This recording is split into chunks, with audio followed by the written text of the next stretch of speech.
to me. Yeah, you're there. You're here with me. I am technically here. Yeah, how was your New Year? My New Year was good. How was yours? It was good. It was good. Yeah, it was very good. It was nice and restful. I built a shelf. You built a shelf? Well, I built shelves. I'm going to have to show you my shelves. Okay, yeah. There's my shelves. Nice. Good. That's good shelfage. That Yeah. doesn't sound that restful. Well, I did that. That was kind of... Say that. I kind of did some speed building of IKEA furniture, which is I find relaxing. On my own, just built that thing. Yeah, Cyber 28. Okay. We are back. So we took a break for holiday and break stuff. Shelf building. Shelf building. But we're starting back, and it's the first week in January, which means we are playing Cyber 28, which is our game. If you're new. And we're going to have 30 minutes each to post a high score on the monthly leaderboards. And currently, so you can see here, I haven't set a score. Nope. But the number one score is 6,000, so I'm pretty hopeful I can score above 6,000. Didn't last time. Did I not? No. Oh, yeah. And the rules are with 30 minutes each. So I'm going to take the first 30 minutes, and then you're going to go. And it's countdown rules, not countdown, mastermind rules. So if we've started a run, when the timer goes off, we do finish it.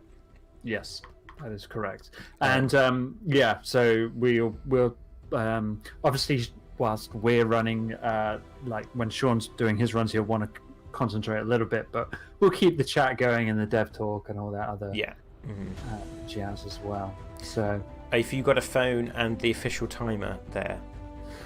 Phone and the official timer. Yes, I forget this angle. But, I will get ready with my timer. Okay. Well, you have to count me down. Okay. Yeah. Are we still doing the intro? Are we still talking? Still talking. I mean, it sounds a bit like we're still talking.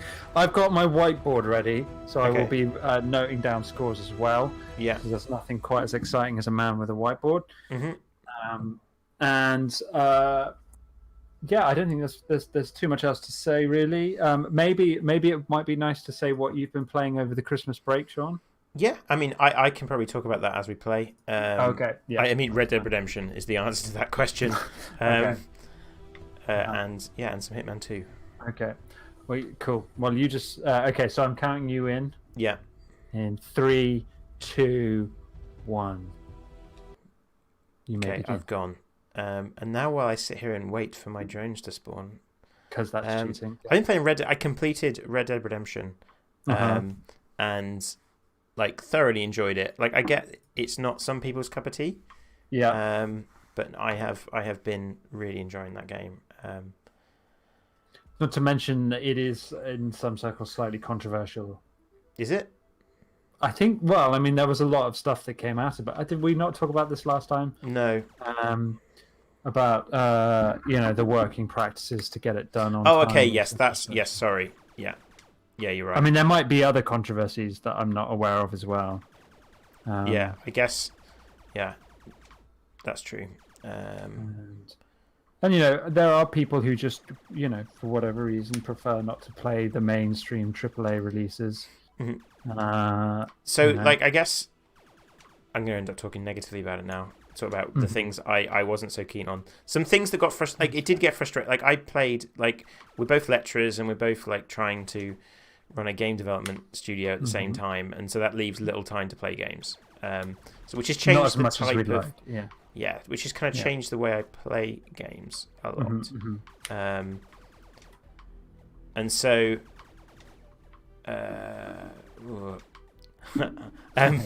Concentrating on flying through these drones. Yeah. So I've been playing it in kind of short spurts. Like it's been perfect actually for me. I had like a lot of people who know me and like I've had a tough semester. I think it's been a really tough like winter. I've been ill a lot. Okay. 300. Yeah, you were ill last time. I was ill, which is why I scored badly last time. It was entirely due to illness. Hit me with that score so I don't have to maximize you. 3, 3, 4. 3, 3. What? Did you? Yeah. Sean, you're missing a digit there. Yeah. Oh dear, Sean. That is Yeah. not. What have you been playing? You tell me what you've been playing, and Yes, then when you're flying, I can tell you. That's fair. That's fair. So what have I been playing? I picked up Into the Breach. Yeah. And I picked that up on Nintendo Switch. And I haven't been enjoying that way more than I thought I would. I think it's fair to say, actually, which is it's kind of interesting. So that's a game I haven't picked up. Okay, but you played FTL, right? Which I will say immediately, I haven't played FTL. No, I have played FTL, but you have. Yeah. So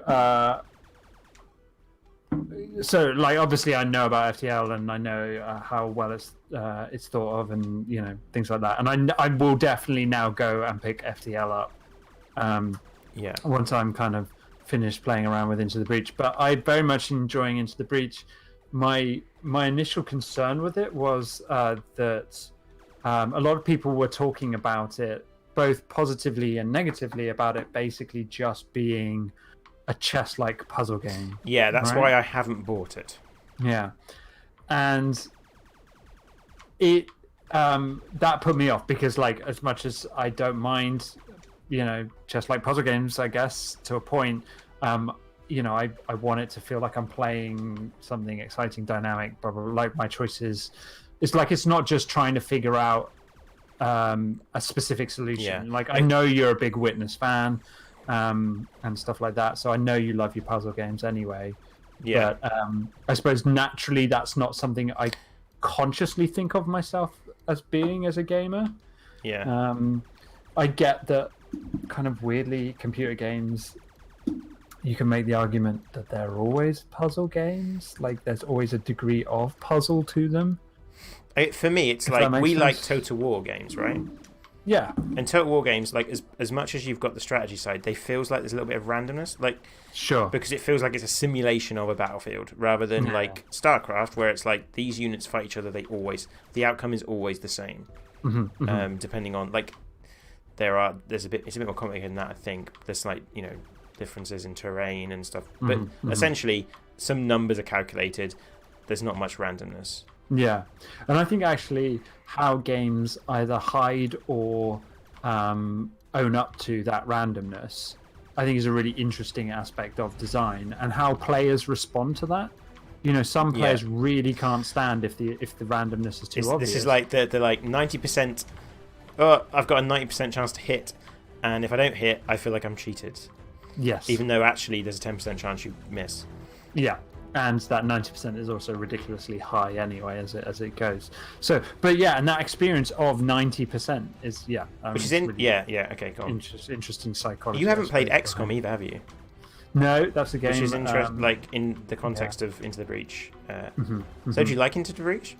I'm loving Into the Breach, and the reason I am is that because.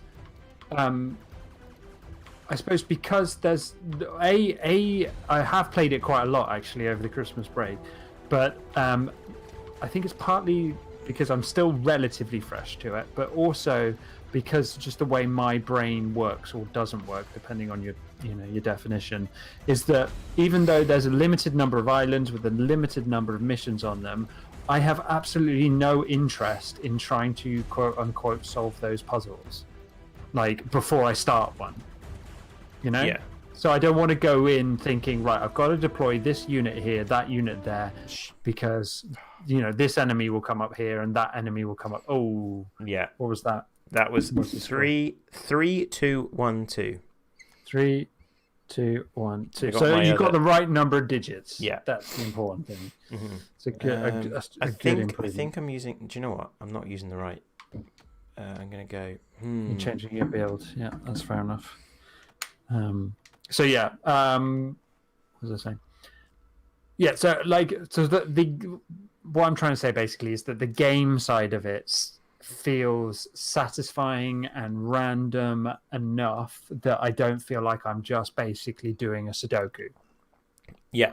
Right. I played the game from start to right through to the end, doing all the islands that you can do. There's a really interesting game design decision, which I'll get to in a mo about that. But then I was like, okay, I went through that whole learning curve, and that was really interesting. And then you get new mechs, and like they don't really, they are different, but they feel very different, even though they aren't really that different. And that just was like, oh, this is awesome! I'm going to play the whole game through again. Right. Okay. So that's it. Yeah. You know, like, and because the new mech team that I unlocked just had a slightly different feel to it and a different kind of. So what is the game like? You haven't said what the game actually is. Oh, what you do? Okay, sorry, I just assumed everybody knew. You're wrong. You're right. So you have three mechs, okay, and you can take each mech can take essentially one action per turn, and you are dropped down onto a kind of, I can't remember if it's 10 by 10 or 12 by 12 or something like that grid, okay, which is a terrain. You know, if it's like there's a desert world, there's a kind of an icy world, and all that kind of stuff. And you are dropped in, and Evening Lone Wolf. good evening. And you have to reach you have to meet certain objectives. Often they don't take any building damage. Sometimes they're like kill a certain number of enemies, because the enemies are like this alien insectoid race. Okay, classic science fiction stuff, right? And that's basically it. Like, so in order to do that, you have to use the terrain well. You have to kind of push and pull enemies around this 10 by 10 board or 12 by 12 board, and then just meet the objectives, and then at the end there's kind of like a final map where things are pretty tough and all this kind of stuff happen. I don't want to ruin it too much for you, but you get the idea. And it's just really satisfying. Like there's enough kind of rewind mechanics, but not too much, so it feels too easy. It's not. I'm on normal setting. What do you mean by rewind mechanic? So like. Oh no! No!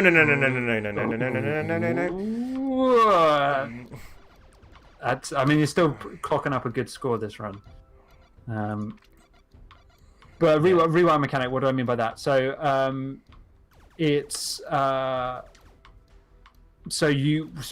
when you pick up one of your mechs and you move them somewhere, if you don't use your weapon, you can undo that move. Okay, so you can always undo one move of what you were doing, but it's only movement. It's not shooting. Right. Once you shoot, that's locked in. That locks shooting. Okay. For that particular mech, but then there is a big rewind for the whole turn, but you can only do that once per map. Okay, so you can kind of balls up one turn for one map and go, oh no, I didn't realize that is what would happen. Yeah. Or because there's not a lot of RNG that would be like, oh well, I just got unlucky on that one. There is one element, but it's a small thing. Because you can't really save scum it because it's completely predictable. Yeah, exactly. Yeah. So if you're in a bad position, you can't close the thing down and restart. And actually, it does some really interesting things about restarting the game and timelines, because it's a bit like Cycle 28 in some sense, in the sense that it looks at there is a time looping element. You are time traveling mechs. Yeah. So that's all. That's all. I really enjoyed it, and I continue to do it. Oh dear, not that guy. I'm just doing some chat stuff.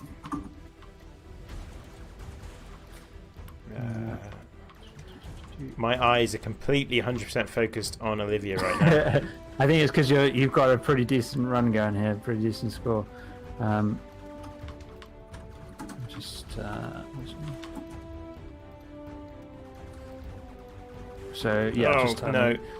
a little bit. No. Come on. I'm going to start playing a bit conservatively now to just eke out, push this. It's a good score. I don't want to screw it up by dying. When I can just get a few more points, I can just eke it. The difference. You only need 1 point. Milk only goes sour in 1 second. You keep holding on to that, but so actually we've got Lone Wolf is asking us about our next game and how much we can talk about it. We can talk about it. We have talked about it on previous podcasts, obviously, so that's fine. Yeah. And it's coming together, kind of some interesting lessons We've had a being good learned already. week. I suppose a couple of weeks on it. What did we? Yeah. We have prototypes. That's kind Yeah. of. Oh. Yeah.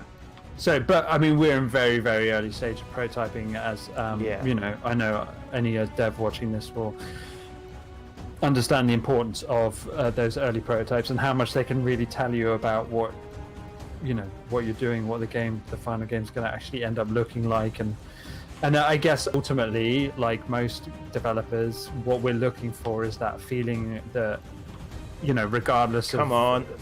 Yes. asset- Ooh, Yes. nice.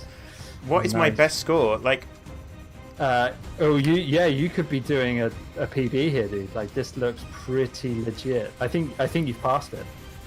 I'm pretty sure you have. yes. I got 2 achievements.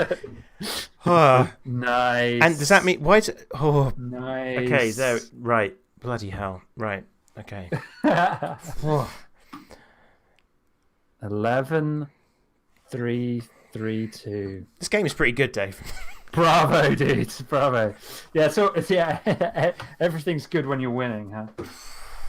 But that's so. Nice. So like, I'm gonna gush over my own our own design here, but that's what we aimed the whole thing to be. The feeling of like That rush. you have to beat your high score to unlock an upgrade, so it really matters. Yeah, really Boy. incentivizes that vibe. Yeah, personal best on Nice. stream. Nice. That's never happened. Well, For you? apart from the time. No, yeah, for. Oh, I'm like now. I'm just playing for kicks. Right. I'm gonna try then. I'm gonna try the.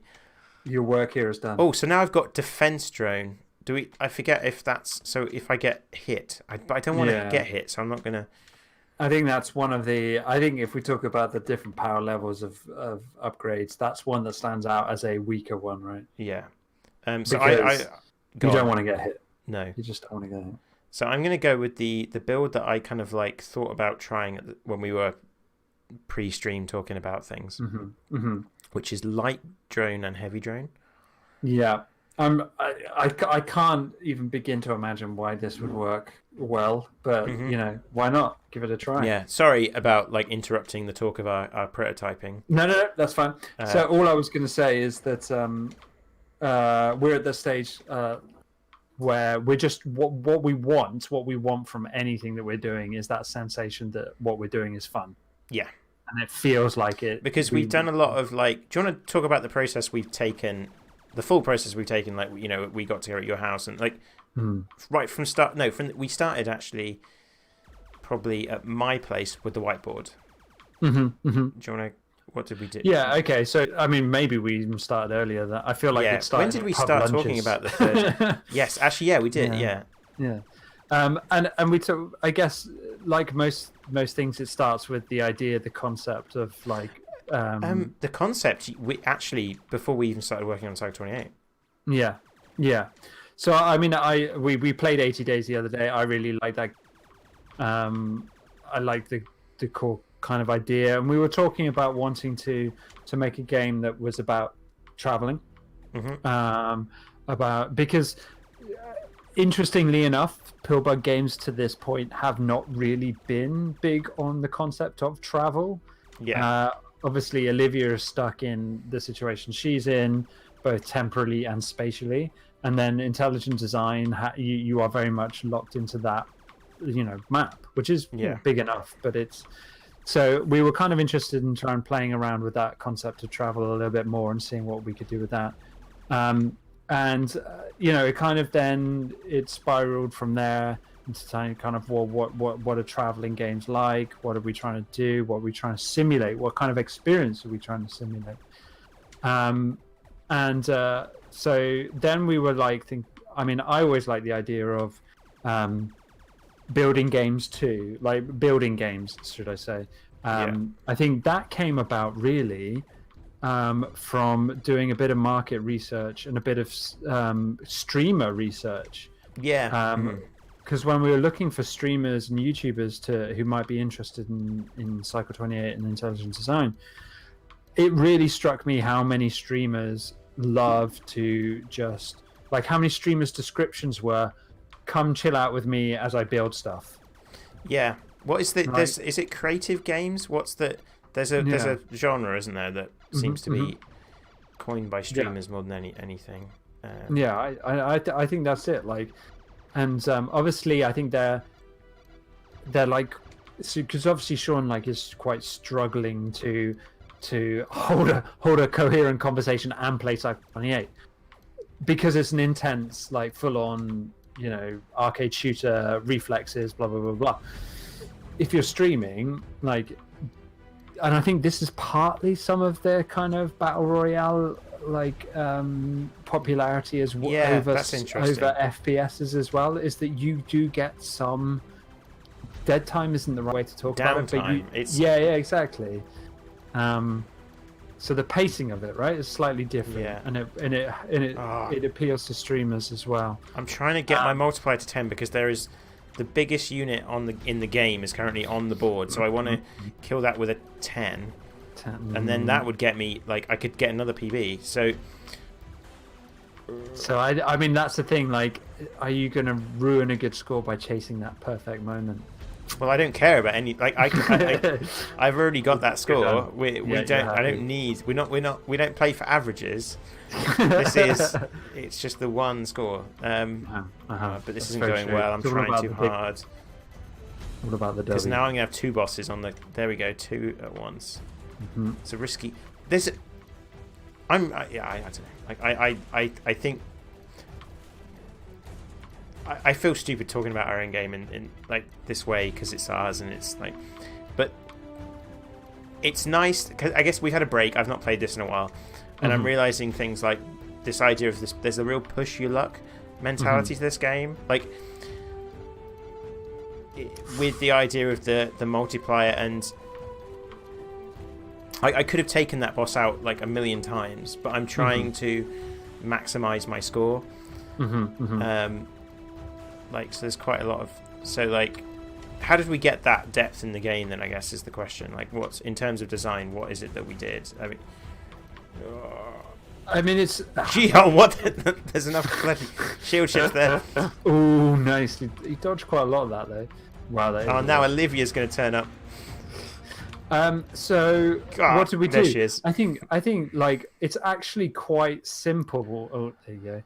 It's quite simple. What we did is we created decision points, and you know that again. That is reductive, but when you present a player with decision points, it generates strategy, it generates interest, it generates engagement. You know, you're just saying, and all you needed to do, we needed to do to introduce that to Cycle 28. Was the issue of the multiplier and your high score.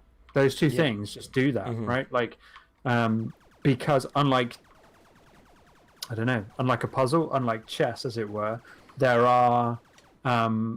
no, it's too R&D. There's no like specific way of solving a Cycle 28 run. There's too many random aspects.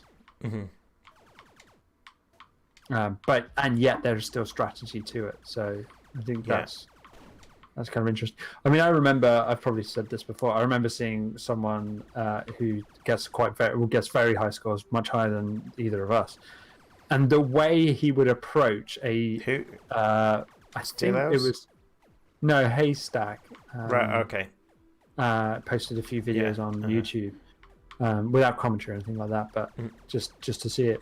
And the way he would try and approach the aircraft carrier in the same way every time, like where he positioned his ship was all not pin perfect every time, but trying to do exactly the same thing because he figured out whatever that was the best place to sit as they spawned. And get the maximum multiplier, and he did it again and again and again. It was kind of clinical, and I just thought, God, I've never approached this game that way. It feels like you're kind of flying like by the seat of your pants all the time, right? Yeah. Yeah. So game number 3, prototyping. Game number 3, yeah. Sorry, yeah. So Yeah. one thing that we quickly realized with prototyping is that we wanted to do a journey, and we wanted to be building whatever was getting us through that journey. So obviously, in 80 days, you pack a suitcase, but you don't build the train. You don't, build the what else was there? Carriage, car, that kind of stuff. I kind of wanted us to do that. I mean, I really wanted to love Besiege, right? I really wanted to love it, and I couldn't get on with it at all because that's just not me. Like, I am not able to really kind of contemplate and focus on physics in the same way that you are. Yeah. So 1328. So I think I wanted to kind of replicate some of that experience without going quite so far down that rabbit hole. So you could build it as you go.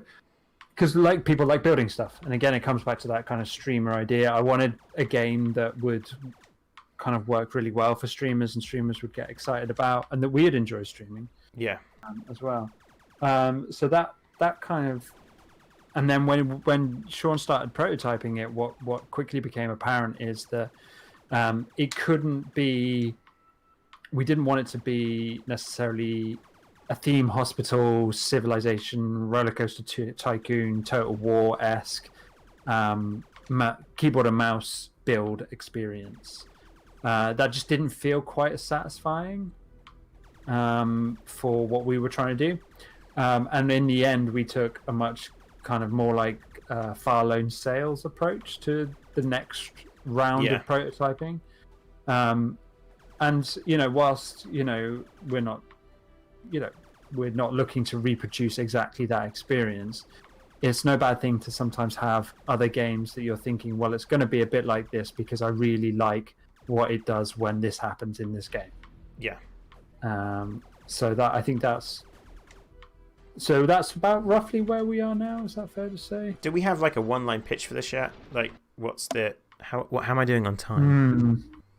Oh yeah, you got about 5 minutes. Yeah. Okay. Right. Does anyone have any questions about it? 1-5. Yeah, I'm not even. I forgot that you're recording them. I'm like that 10,000, 11,000. What was this? Give me that number again. It sounds 11,332. 11,332. I'm not gonna lie. I think I probably missed marking down one of your because I thought, on some level, is it worth it? Well, maybe we want to draw a graph at some point, but you probably will. So I've been trying to think about how I describe game number 3 to people. So you're going on you're some of these details obviously are not. It's just currently what we're working with now. How much are we open to just say whatever? I guess. Yeah, of course. Yeah. So you're a mouse on a journey across America, building the vehicle you're on. But also you're in the imagination of a young girl. Ooh. That is that first sentence that we can get a bit better, I think. A journey whether or not... on a vehicle you're building, I guess. Is... Yes. Well, you're trying to get across America, but you've got to build the thing that's taking you there. That kind of thing. I'll look at Lone Wolf's question in a sec. Just because... The other big question about this game for us in terms of that one line pitch is how much of that second part we tell and how you kind of get that as a hook. Because a hook is a really big thing. Yeah.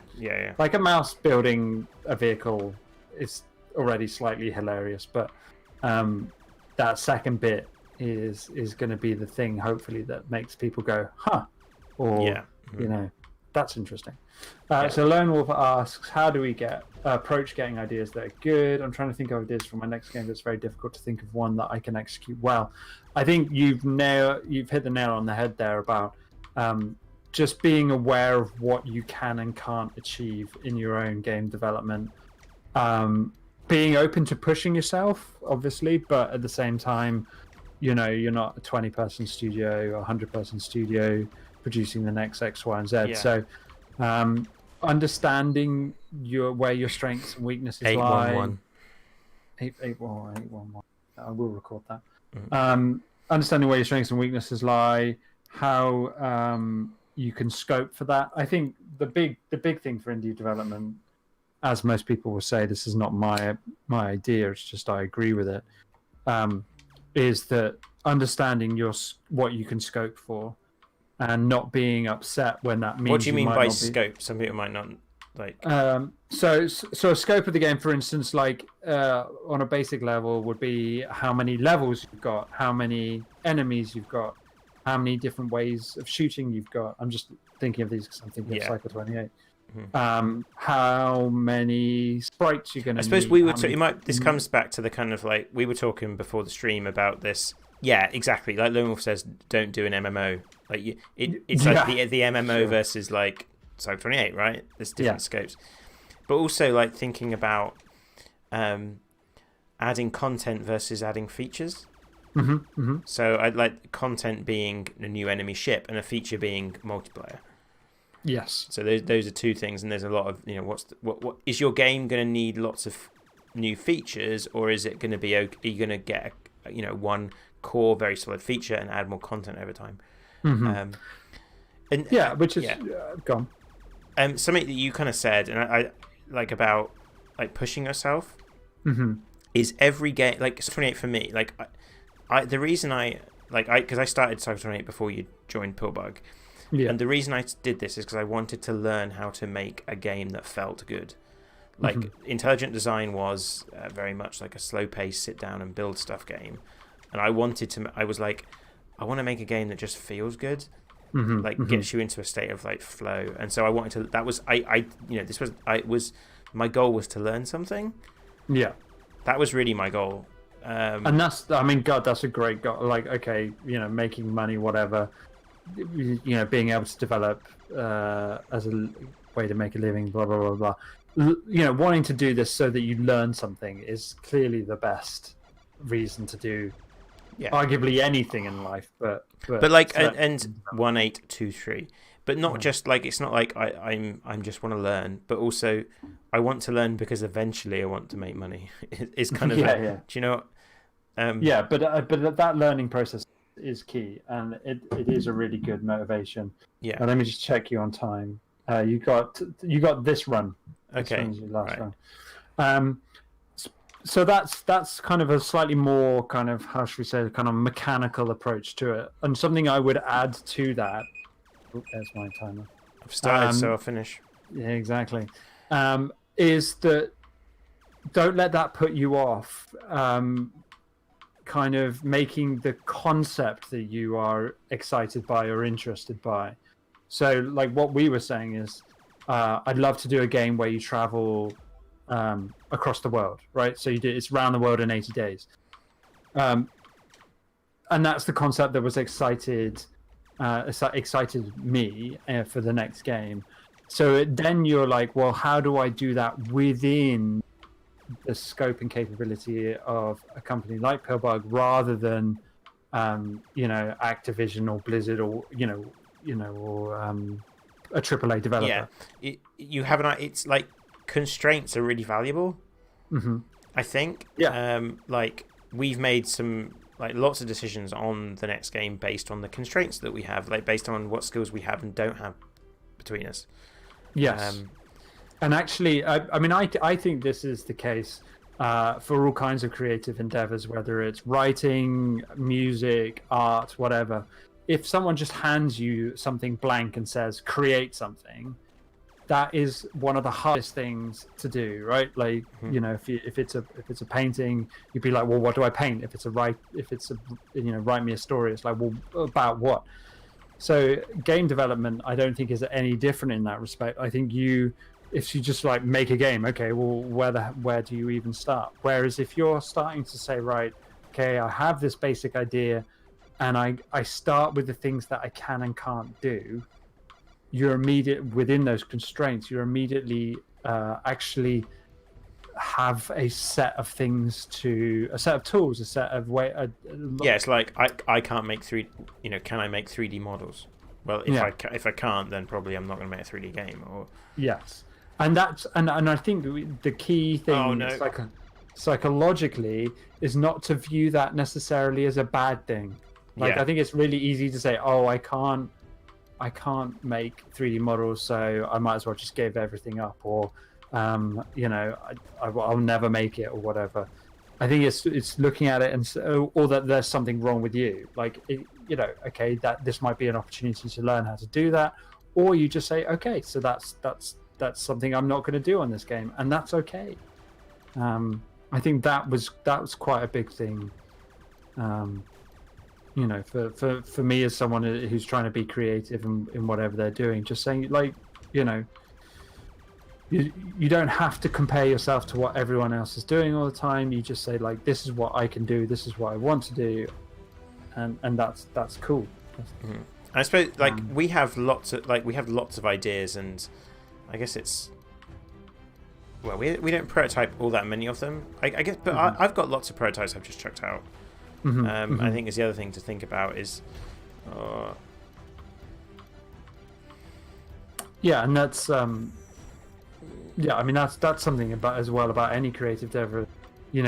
Not everything that you do has to be like the next big game you make. You can that in game development circles you've got game jams, you've got just kind of flash. It used to be flash games, right? I guess like maybe that's not a thing anymore. Game over, man. Game over. What was that last one? 2624. But no one cares about the last one. No one cares about they care about. I'm gonna have to go to main menu and see this scoreboard. 11,332. Which puts me at the top of this January's monthly leaderboard. Yeah. Right now. Very nice, very nice. The gauntlet has been thrown. Yeah. So we are going to switch now to Dave's stream, which you may, if you're on Twitch, see an ad. We will wait for that ad to finish before we start the fun. That's not the fun. So we're gonna do this at the same time. We think. Right. So are you ready? I'm ready at my button. Okay. 5, 4, 3, 2, 1. Who knows? Who knows? I don't think I'm live. Well, is there a green? Do you have a green? I have a green. I have green. So you are definitely live. Definitely live then. Okay. And you're live. Yeah, there was no ad. There was no ad. Well, at least I'm not seeing an ad. Thank you, Twitter gods. Anyone seeing anyone Lone Wolf? Yeah, there we go. This is smooth, professional. Professional. No one's ever called us any of those things. Yeah, thanks. We definitely. Yeah. I noticed that the leaderboard obviously hasn't updated on your screen because you have been you've had your game open the whole time. I have had my game open. There we go. Okay. So what builds were you running right at the end there? Like, I was on that weird one that I suggested. How'd that feel?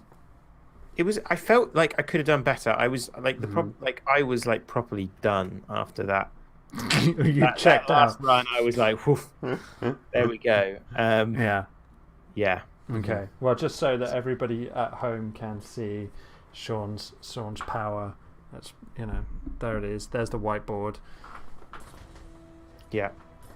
Okay. Cool. Okay. So you want me to? Okay, hang on. Can you do a timer for me, or I've got the timer set up? I can. No, I'll do it. Let's do it fair. Okay, let's do it fair. Okay. Yeah. Well, then you need a whiteboard. Well, you've got a whiteboard. Oh no, I suppose you need to write down. Do you write down your own score? I do write down my own score on the whiteboard between runs, but that's okay. That's okay. Yeah. Okay, I'll ready? Take that small handicap. Yeah, I'm just going to use my tried and tested for a couple runs to get me back into it, and then we'll maybe mess around with some builds. Okay. Okay. You ready? Yeah. 3, 2, 1, go. The timer started. Okay. Cool. So Lone Wolf has asked if we use the. Sorry, go on. What were you going to say? No, yours is far more important. All I was going to say is that I don't, in this particular build, I don't have to do the cheaty drone thing that you do. Cheaty. Yeah. When you've got drone gun, there's no point sitting there waiting for drones to spawn because you're losing time on. Okay. So you're drones spawning for the gun. But to say that that's cheaty, I just beat all your scores. Yeah. And I don't even have that unlocked yet. That's true. Because I'm so good at the game. My Oh, scores are so is that good right? that Is it that takes right? longer for me to That's some unlock. that's some big talk for anyone who's got a memory for last month. But I'm pretty confident that I'm going to win this month. Woo! Okay, challenge Let's accepted. see how it goes. But you're looking like you're doing pretty well so far. I don't know. Right. Oh, there we go. So, Lone Wolf has asked, do we use the Face Punch Steamworks C# system, which some people might not know what that is, but so Steam has an API, which is how you like unlock achievements and stuff, and that's written in C++. So, like, we work in Unity, so we need a kind of a C# wrapper for that. So the C# then talks to the C++. Well, not really, but you know, holy drones, holy drones, Batman. Yeah. So the answer is yes, we do use Face Punch. That is not we use Face Punch in Cycle 28. Face Punch is made by the guy that made Rust, and I believe Gary's mod. Okay. Correct me if I'm wrong. But he released his he released his version on GitHub, and I do think it's the easiest to use. There is also I used Steamworks.net. I think it's Steamworks.net because Face Punch wasn't out when I did Intelligent Design. It came out literally like the week after it released or something, which was incredibly frustrating. I almost went back and just redid it all, but I didn't. Yeah, so Steamworks.net. So interestingly to me, and other people who do software, Steamworks.net kind of automatically. I think Steamworks.net is the one that automatically like generates itself based on the API. So when there's an update, they don't have to manually implement stuff. But I could be wrong. One of them is like that, and the other isn't. Okay. No, I think it's the other way around. Maybe it's the other way around because these Steamwork.net guys. They said, "Hey, you should probably use Face Punch." Maybe. But that all sounds plausible. Oh yeah. I should have just said it with confidence. I'd recommend the Face Punch anyway. Okay. That's where the end of this presentation. Yeah. Oh, it's on the Unity website now. Which program am I working? So we're using Unity for our development. So yeah, well we used Unity for that. For this. I did so like much to Dave's horror. I had an experiment with Game Maker. I did because the next game, like the first game that Intelligent Design was 3D, so I used Unity because of that. Really, I picked between Game Maker and Unity, but Game Maker I think works really well for 2D games. But I suppose because I'm at the point now where I've used Unity enough that I'm very quick at working with Unity, so quick that it's basically the same as using Game Maker. For me. I was genuinely worried when you said I'm going to use a different program engine, whatever. I was like, sure, that sounds like a disaster waiting to happen.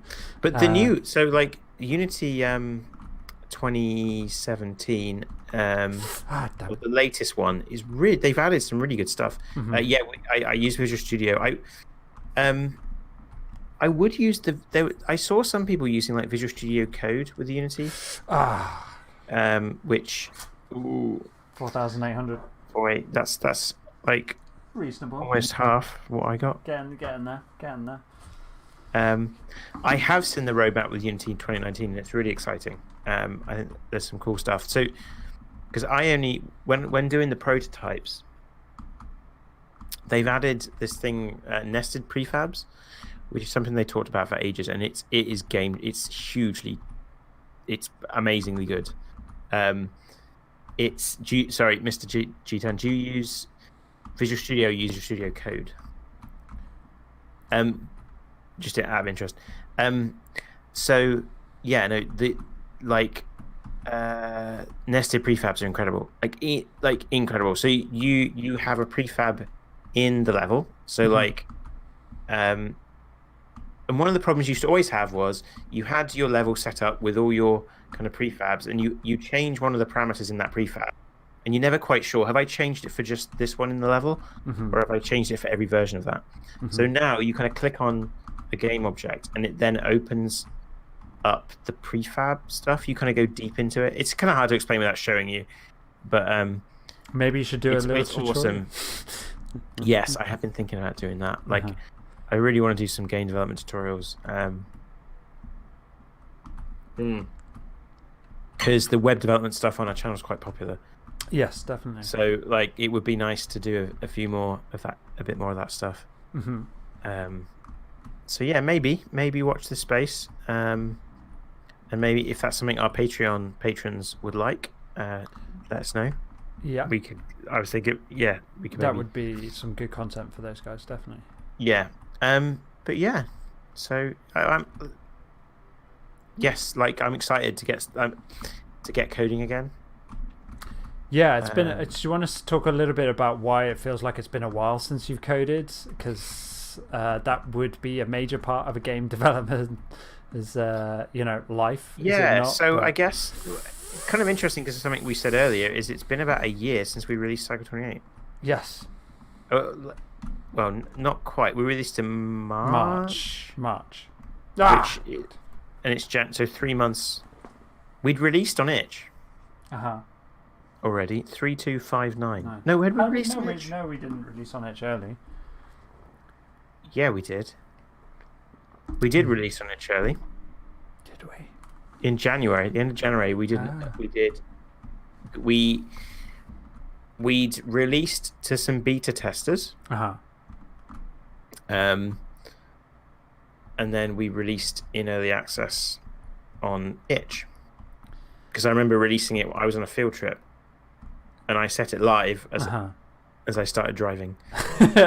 I cannot remember that. But can you not remember me messaging you really early in the morning and then yes, actually, saying we're live? Yes. Yeah.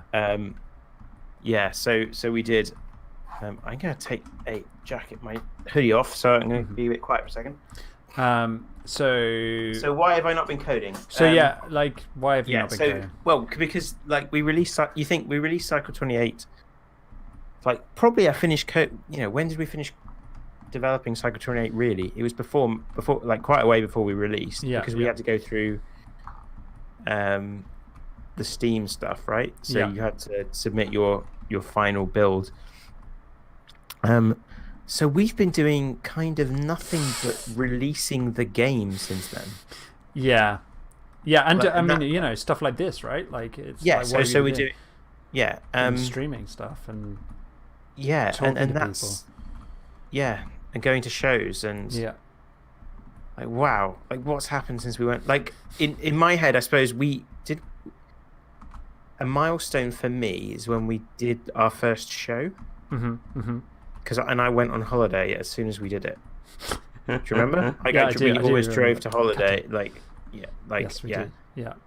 And I remember that Kath bought me an amazing beer. I have not managed to re-find that beer.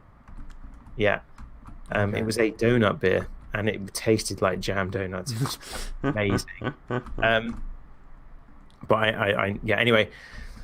Yeah, so since then, stuff has happened. We've released on Switch. We released on Switch, so that was a lot of programming effort, right? So you did do some. That was the last time you did some major programming for Pillboy. Right? Yes, and that was hard. Or actually, that's not technically true either. I think because because we also did the intelligent design update. Yeah. So when we say you haven't done any programming, that's patently a lie. It's just you haven't programmed a new game for a little while. Yeah, it's been programming the same game, either through an ID update or For I'm trying to think how port. much programming. I suppose there was quite a lot of programming in the ID update because we redid the menus. Yes, yeah, there was a load of So that was and a new map. but the new map wasn't really No, programming. I guess that's There was true. some programming to add it, but it was like not too much. You did mess around with the wind and stuff, like. Oh yeah, like we we did had do, to play and around with that. I did because an of the new map. optimization, so we improved the Yeah. performance. Mhm. And the like the geography of the new map, we had to kind of change some of the few things that we were doing, right? I'm Yeah. remembering that. Oh right. yeah. Yes, because we ended up changing the height. So we wanted to have a map where you could explore Oh, underground. jeez. Okay. Yeah. Yeah. Yeah, so we did. So we wanted. Yes. I thought you died then. But No, I thought I did too. Yeah. I just raised Yeah. my hand to my mouth because I'm like, oh Christ, that's death. I'm not long for this world. So it does feel, but I guess really, it's only been like since we released the ID update that I've stopped coding. Yeah, that's true. So here's the problem with how I'm playing Cycle 28 right now is that I've got my the drone build, and I'm nowhere near my drones. And that's why you asked me, like, before we started streaming, why would you get light drones with the drone gun? And it's so that if you're the kind of player that like flies around a lot, like I do, trying to avoid stuff, like you can be on light drones and they might stand a chance of keeping up with you. Oh God, that's terrible. Yeah. But I just too busy talking to concentrate. Right, so 5, 6, 9, 6. So we're going in the right direction. Maybe this broadcast will be long enough that I get to. Well, let's see. But I mean, you got 17. Let me just draw a graph of those numbers. Extrapolate. Yeah. I don't think. Yeah, you don't think so? Yeah. I don't know. Actually, well, 17. You've only used 10 minutes. So Lone Wolf. This is a good question. This is a really good question. I don't know if you can answer this, but is it costly to go to gaming events and showing off your game, and would you think that it's worth the money? Oh yeah, this is a question we have been like asking us. So I can totally answer it. Well, we can answer it for us. We can answer it for, we can answer it different. For you can't. I don't know if I can do an everyone answer. No. Well, the answer is that it. Okay, yeah, I say I can answer it immediately. Like, not sure. Fail to answer it. Right. Okay. So let's talk about us. So we've been to, how many shows have we done? We've done 3 shows. I guess it depends what you mean by show, but let's just say 3 for it to be nice and easy. Oh no, we've done 4. Okay. 4, I think. Fine. So we did the arcade vaults. We did the arcade vaults in the pub. Yep. We did the Nintendo South Wales show in Little Man Coffee, and we did the Swansea Game Fringe thing. Yes. I think that's it, isn't it? That sounds about right. Some of those are bigger kind of show type things than others. Some of them are a bit all more local, just right? So all like quite local to us, South Wales. Yeah. So there's Cardiff and Swansea. So the cost, so the cost to those for us was like buying stuff to give away. Yep. Buying, so it is reasonably, even when we, like in those ones, we're not paying for a booth. So no, they really, they're usually run by people who want to support us. Like it's incredible. Oh, and by us you mean really indie developers in the local area. Yes, I do mean indie developers in the local area, and but I do like, but we've had some amazing support, like personally from a lot of these groups. Yeah. And I know that they would support other local people. It's just they and do, yeah. And they do, and they're amazing. Oh, see now. No, you got an 8. Oh, let's can we? This could be. No, because there's too many scout ships. Around that boss. Oh, did you lose your? Yeah, of course I did. Yeah, okay. Yeah, that was close. That was close. You were worried then. You were. I could hear it in your voice. So yeah, buying. So we had to then buy a rucksack. We had to buy a laptop. Yeah. Right, a gaming laptop. Yeah, we did. So we bought a gaming laptop, which that was probably the biggest cost. Yeah. We've essentially bought a Switch. Yeah. at some point. Like we use we use one of our switches actually, don't we? It sounds silly, but stuff like headphones too is like headphones. because if you got hopefully upwards of 50 people taking on and off some headphones, they're not you don't want to use your own ones for that. You want to use one specifically for it. And then like business cards and everything, and then our time, right? Yes. And especially for us as we're doing this in evening and weekends, like a reason we haven't started spending, you think that's 3 out of 52 of the working days that we have, in a way, like, so that's 3 out of 50. How do you have 52 working days? Well, 52 weekends, isn't it? Weekends, yeah, I see what you mean. Sorry, yes, that's like, and for like in terms of coding, those are like the main time to do it. Those are coding days too. Yeah.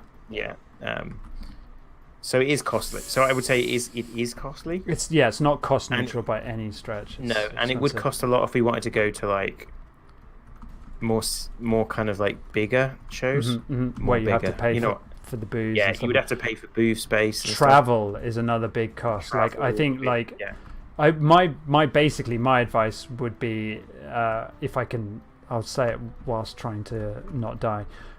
Is do the stuff that's local to you, so that it's not too much travel, too much time traveling, and that you can also plug into what feels like a bit more of a local scene. So if that's your nearest city, that's your nearest that has a games community, even that they don't have to be devs. Ideally they're probably not devs, they're game players. Nintendo loves pushing its community of players. Get to know those that are local to you, talk to them, hang out, enjoy playing Nintendo games or whatever. But you can also learn a lot about showcasing your work to those kinds of groups as well. So that's what I would say. Those felt worth it. Yeah, so the question is it worth the money? I think every event we've done has felt worth it.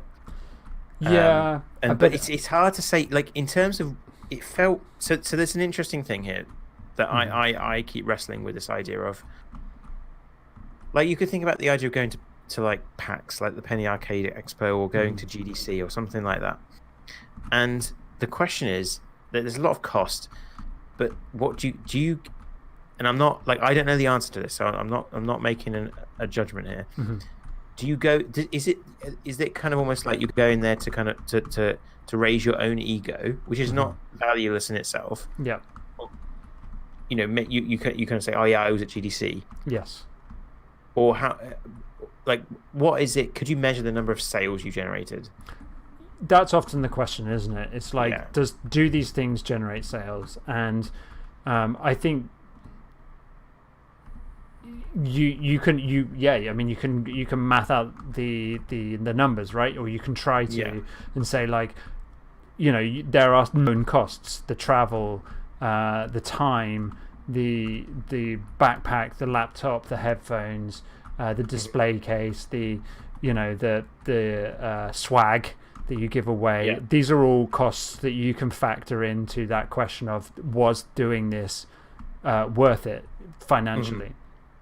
And then you can say, right, I had this many sales for this month, and that's how you do it. Like, you say, well, actually, you don't correlate every sale to having done that, but you just, through things like social media and all those other kind of things of getting the word out there, you can kind of say that everything you do as a game developer has an impact on your potential for sales, and therefore your ability to have sales. So why not extrapolate that to actual sales? And so I suppose going to a bigger event, the hope is more that you're going to see someone like impress. I guess you've got to have an objective. So if you're going to an event, what's your objective for doing it? And then you figure out, is it going to be worth it? Is that the right event to achieve that objective?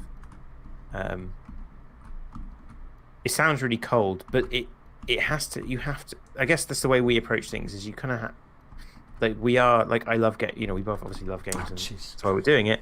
But also, if we're going to keep making games, we need to make these kind of business decisions, right? and that means getting a bit like, especially when you have a limited amount of time to work on things.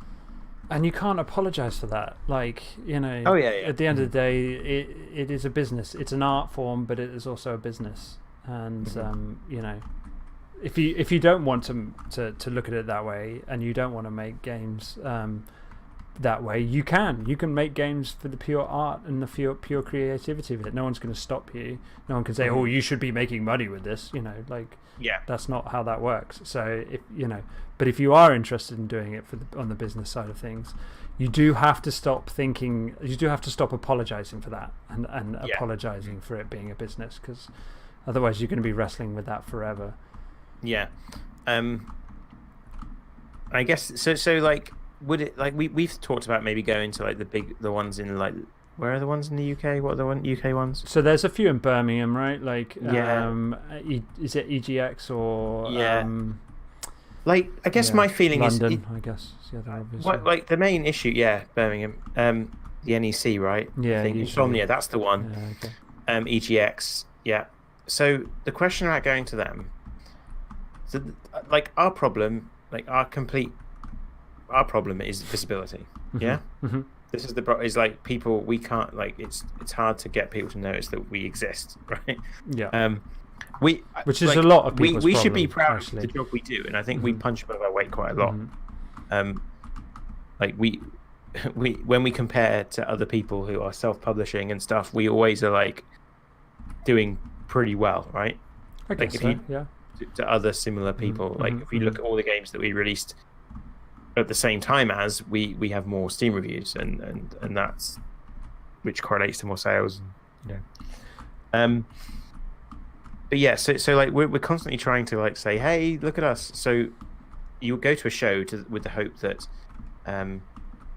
someone from the press would see you, but like if you go to NEC or EGX, are you just going to be drowned out by all the people who are there with like digital Devolver Digital, or is it just going to be the same problem but physically? Yes. Or even more so, because at least on, actually, what am I saying? Damn it, lost my 8 times multiplier. Those are the kinds of things you need to be thinking about. But at the risk of sounding like someone who buys a lottery ticket every week, which by the way I don't, you got to be in it to win it. Like, the reason to go to these things is that you might get some extra attention that you wouldn't have otherwise got. And so like, that's actually a good analogy, because then you're saying, well, it's a chance, so you have to think about, I'm investing this time. Like, you've got a limited amount of time, so you have to pick where you invest it. Yeah. Mm-hmm. I'm just thinking, I said I sure do have a limited amount of time, and I'm not breaking that 5K mark at all today. You've got 6 minutes. So limited amount of time, and I'm going to spend this time somewhere. So which of these things is most likely going to give me, is going to generate more sales, essentially, isn't it? Yeah. That's what. It's what often it comes down to. Yeah. I think like having agreed with everything that you've just said, I do think I would like Pillbug to go to something like EGX or Insomnia in 2019. Whether or not that will happen, whether or not we'll be able to make that happen, I don't know. But I would very much like to do that. I think. Yes. Yeah. No, I would like to. I think it's about kind of stages of development, and it's just something like, even if we ended up deciding it's not something for us to do on on an annual basis, I think it's something we need to make sure and know that by having done it. Like, I think we can wax lyrical about it in the abstract, but we haven't been to any of those bigger shows. Well, it's the same as like saying, like, we've released on Switch, that now means we can make a better decision about releasing on Switch for the next game. Yes, exactly. We know how much work it took. We know how much we got out of it. Yeah. Informed decisions where possible. It's so hard, because the other thing to remember is every piece of advice that you get or we give is immediately out of date, because things move so quickly. And it's really important to know that. And to not just follow the advice, because I think like a mistake that we made with Cycle 28 is that we based a lot of decisions on when to release on Steam based on intelligent design, and like it completely changed. Like things were so different. Yes. So different, but I think everyone had that same thing. Everyone's feeling how different. Yeah. Steam has become recent. No, it's not even recently anymore, is it? So. No, because this has almost been out a year. Jeez. Yeah, this is. I think this is your month. Like this, I'm calling it almost early now. No worries, Lemon. Right. So how about I give you? I'm going to talk about Red Dead. Okay. Yes. Yeah. I'm going to take my. I'm going to get serious. You're going to get serious. Yeah.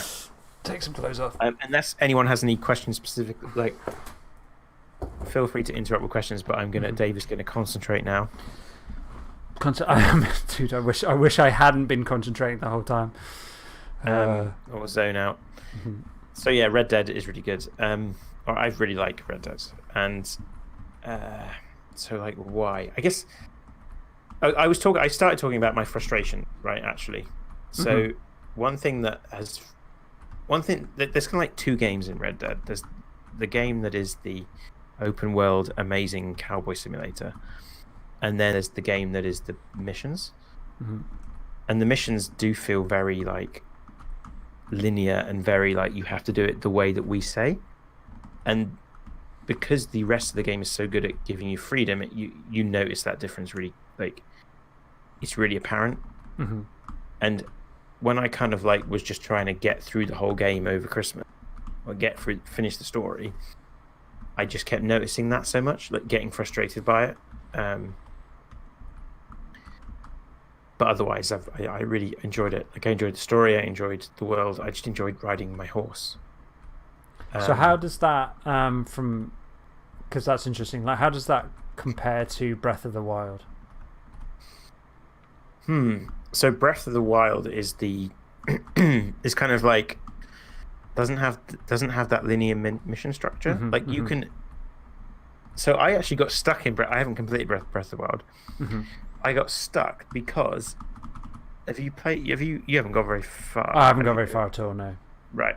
So the thing about Breath of the Wild is you can go straight to Ganondorf, right? So but it suggests, hey, you should probably go and meet all these people that'll help you. I forget exactly. It's been a while. Isn't it like the riders of something or something? Yeah, there's the whole thing that repeat that story. You get the tapestry type thing that they show you every now and again. Yeah, really interesting story. So like this is so actually you can approach things any way you want to. It doesn't like break it. So I went to like Ganondorf's the castle in the middle that you see the whole time. Is it Hyrule Castle or something? Yeah. I managed to like find a way of stealthing my way up in such a way that I skipped like the first boss and came straight to the second boss and was like, I have no idea how to beat this boss. Okay, yeah. And I've just got stuck there. But yeah. What was that for? Oh, that was such a good start for run. You've still got time for another run. You got 50. If you start now, that'll be your last run. Okay. You're almost to the 6,000. I know. Oh, that was the one though. That was a good start. Okay.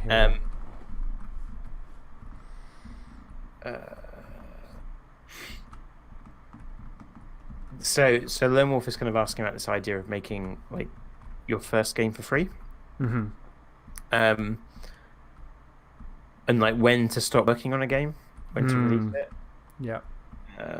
What's this guy doing? Oh, there he is. Yeah, that's a good question. Yeah, so like my first game was released for free initially. So Intelligent Design was free on itch, but that's because you couldn't like that was back when you had to go through Greenlight to get on Steam. But I think I would have stuck to itch anyway at that point. That's your timer. Yeah. So it's hard. It's really hard. Like. Well, I mean, like, so I suppose my worry about releasing for free is like, is there's a risk of devaluing your work, I guess. One thing, possibly, but then also it all depends on what you're trying to do. Again, your objective, right? Like, what are you trying to get out of this? What do you want to do? Like, if you want to start a business, that's a very different thing to. Yeah, I don't know. Like, it's a hard thing to. I think if you're not, I mean, there are business models that do work on this, so don't get me wrong. It is something you can do. But if you're just trying to build up a portfolio for one day getting a job in games development, fine. Why not? Oh, jeez, that's a terrible one to end on. But yeah. There we are. Sorry, I did. I said I would let you. No, it's fine. So, I think ultimately, if you're looking to do this and make any money out of it, it stands to reason that you can't give your stuff away for free. But with that would have a ton of caveats to it, because there are people that are doing that and actually monetizing it in different ways and making it work. But growing your portfolio is definitely like no bad thing. A good thing. No bad thing. That's a very good thing to do. In fact, we're going through some of my early free games on Patreon. So like I released like a lot of games before Pillbug existed. Yeah, and there's lots of reasons to do it that way. But there's also like these days, as we've said, if you do end up going down the Steam route, why not put it up there for 99p and just see how it goes? It's not, if you're going to be on Steam, obviously, rather than like a freer platform like Itch or whatever, you've got to make that decision, I suppose, right? Does that make sense? Yeah. I guess the other thing that's really like strongly, like, if you're doing anything like this, is like to talk to an accountant. Because there's a lot of like you are trading internationally, and that's significant. Yeah, I think why not put some stuff up on Itch for free just to see how it goes and see how that learning experience works for you. Nothing wrong with that. Getting people playing your game is incredible. Yeah, and then that's kind of, and you want to get player feedback and everything. Cool. Well, that's a nice, getting people to play your game. That's a nice point to end. Play our game. Play our game, please. So we played our game, and I've done the whiteboard here, which is actually I haven't circled my highest score, which I don't. Let's have a look. It's not high enough. That's the obvious thing. Do you have enough space on that whiteboard for my score? Big talk. Love it. Yes, fortunately we can fit in 5 digits.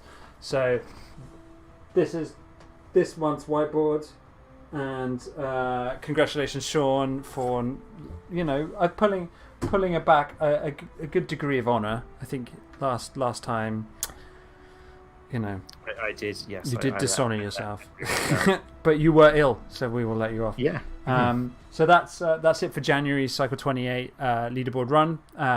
Thanks everybody for joining us. Thanks for the questions. Yeah, so it's me next week, right? Yes, because last game we did was 80 days, right? Yeah. Okay, so your turn to bring something to the table. Yeah, I have a thought, and I will be tweeting about that thought in the next few days. Exciting! I'm excited already. Fantastic. So thanks everybody. Thanks for tuning in on Twitch, YouTube, Twitter, wherever you're watching us, or Steam as well. If you'd like to see more of this, check out our archives on those platforms, and also check out our Patreon page, where we give plenty of behind the scenes access to how we do things here at Pillbug. I'll see you next week. Bye. Now Now I've got to turn the stream off.